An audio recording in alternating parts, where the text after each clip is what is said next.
Hola, mi nombre es Paola Saldaña. Soy estudiante de la especialización de Finanzas Públicas de la Escuela de Administración Pública ESAP. Hoy vamos a hablar sobre la importancia de la generación de ingresos propios en los municipios de sexta categoría en época de COVID-19. Para eso, vamos a dar una pequeña introducción acerca de las herramientas fiscales y la importancia en la gestión económica para el Estado y en este caso para las entidades de orden territorial.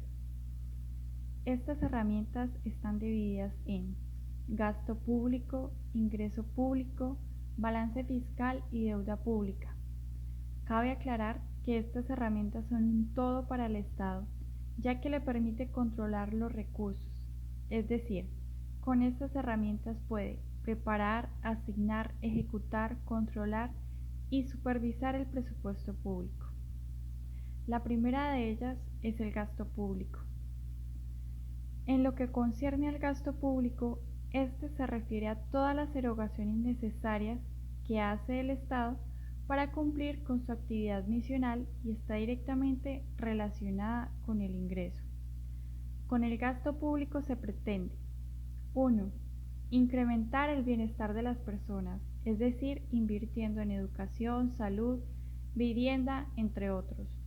Y 2. Incrementar los programas de prestaciones económicas como el subsidio al desempleo. Hablamos de que está directamente relacionado con el ingreso porque, para cumplir con esos dos propósitos, el Estado tiene que generar sus recursos propios. La segunda herramienta es el ingreso público. Cuando nos referimos al ingreso público, estamos hablando de los recursos propios recaudados por el Estado y se dividen en tributarios y no tributarios.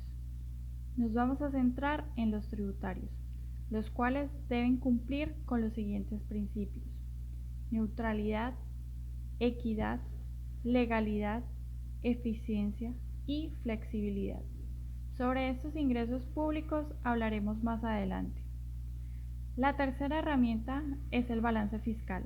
Este balance es la relación que existe entre los ingresos y los gastos del Estado y se identifica con la siguiente ecuación: balance fiscal igual a ingresos menos gastos. Y como resultado estamos hablando de un déficit o un superávit. Cuando hablamos de déficit es cuando el Estado no alcanza a cubrir el gasto e incurre en otras fuentes de recursos para hacerlo, dando origen a la deuda pública. Y cuando hablamos de superávit es cuando hay exceso de ingresos y se produce una colocación de fondos en la economía. Finalmente, llegamos a nuestra cuarta herramienta fiscal, que es la deuda pública. La deuda pública son actividades de financiamiento del Estado cuando el nivel de ingresos es insuficiente para cubrir los niveles del gasto y está directamente relacionada con el sector financiero. La deuda pública se clasifica en deuda interna, la cual se toma dentro o fuera del territorio pero con la moneda local, y la deuda externa, la cual se toma dentro o fuera del territorio pero con una divisa diferente a la del país de origen. Una vez revisadas estas cuatro herramientas, nos vamos a focalizar en la segunda, la cual es el ingreso público directamente generado en los municipios de sexta categoría. El impacto global generado por el virus del SARS-CoV-2 proveniente de Wuhan, China, aborda aspectos en el ámbito económico, social y político que vale la pena destacar. Esta emergencia sanitaria generó cambios a nivel personal y especialmente del gobierno nacional como un todo en la economía colombiana.